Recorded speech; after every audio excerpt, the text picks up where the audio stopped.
Good morning, everyone. I am Durdona Ismoilova. Now, I will present about the educational system and innovations of two countries. My choosing countries are United Kingdom and Singapore.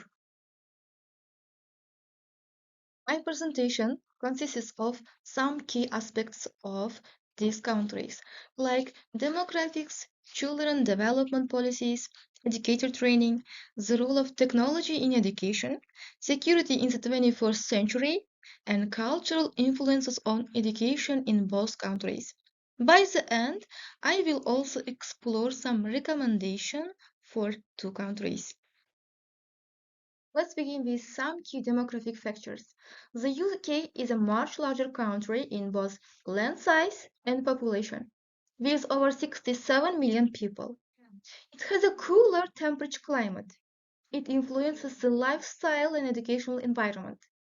On the other hand, Singapore, with a population of around 6 million, is a smaller island, and it's a tropical climate. Despite the difference in size, both countries are globally connected economies.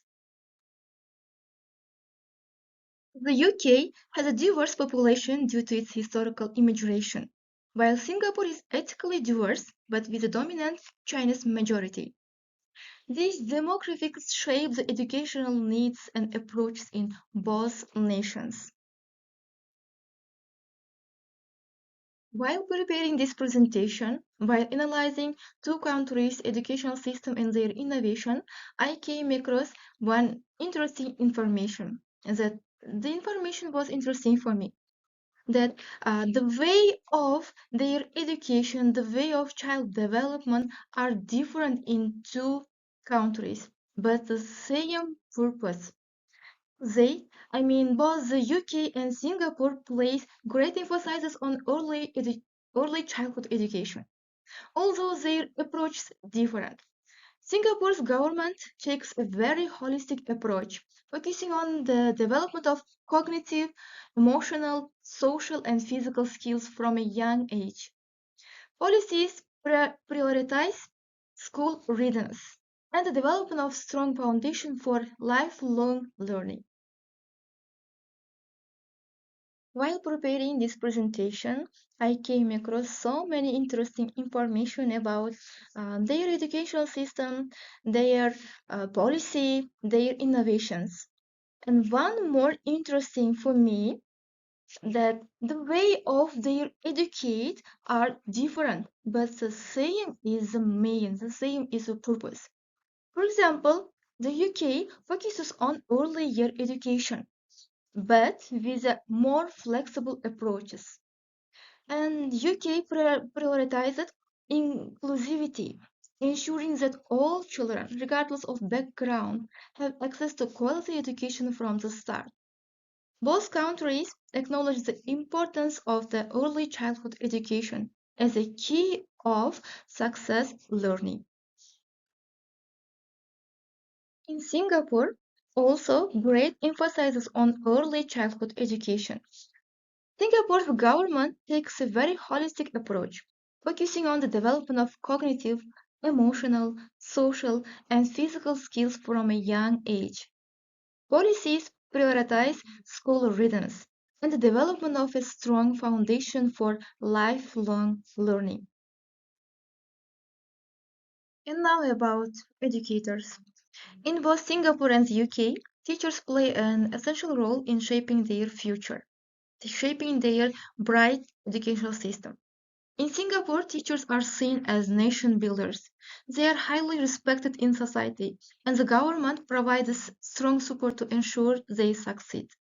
Educators are expected not only to teach but also to guide students in values, discipline, and future career paths. They help prepare students for a fast changing, high tech world. In the UK, teachers are seen as mentors and facilitators of learning. They support student well-being, creativity, and critical thinking. UK educators also play a big role in promoting diversity, inclusion, and equal opportunities in the classrooms. Their job is not just to deliver content, but to inspire and support students' personal development. So, in both countries, teachers are more than just instructors. They are leaders, they are role models, and they are the key of agents of societies. And now, about very interesting slides of the presentation. It's technology. We know that two countries are well developed technologies, their innovations, and the use of technology, their educational system. Technology is a key driver of innovation in both UK and Singapore's, especially their educational system. In Singapore, digital literacy and smart classrooms are integrated from the earliest level. Singapore's Minister of Education has been a leader of incorporating technology into schools, including the use of AI, coding, and interactive learning tools. Smart classrooms with personalized and learning are common, and students are encouraged to use technology as a tool to enhance their learning experience. The UK, on the other hand, embraced EdTech tools more recently, especially during and after the COVID-19 pandemic years. Schools rapidly adopted online learning platforms such as Zoom, Google Classroom, and others. While the UK also incorporates technology in education, there are regional disparities, with some schools having better access to resources than others. Technology plays a central role in learning system, but ensuring equal access across all regions remains a challenge in the UK. And I wrote about these challenges to my virtual filed pre-presentation also. And now about somehow seriously slide of the presentation. It's about security in the 21st century of both countries, UK and Singapore. Okay, today, school security isn't just about keeping students safe in the classrooms, but it's also about protecting them online. In Singapore, schools take digital safety very seriously. There are strong laws to protect students' personal information, and students are taught how to stay safe online. They are also learn about good online behavior, like how to be respectful and responsible when using their internet. And the slide also I added three security means like national security, cybersecurity, and international cooperation. This kind of means of security are protected the people and their life. They responsible for people's life. The next slide is about the security of United Kingdom. We know that United Kingdom is well-developed countries in the world, but although the most developed countries, it still faces some challenges regarding the security of educational institutions. We know that the biggest threat is the invisible threat. Invisible threat is coming from the internet. To address this kind of cyber attack, there are several organizations that work to protect people from such threats.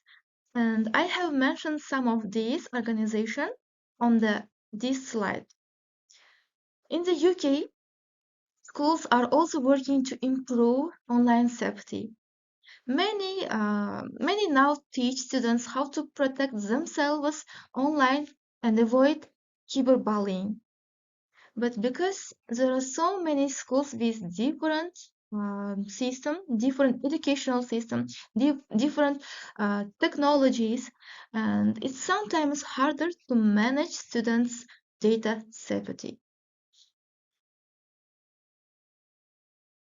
I have always found the culture, traditions, and holidays of foreign countries interesting, and I believe many other people feel the same. Among them, I discovered that Singapore also has a beautiful and unique culture. Here are some culture and policy notes about Singapore's culture and policy.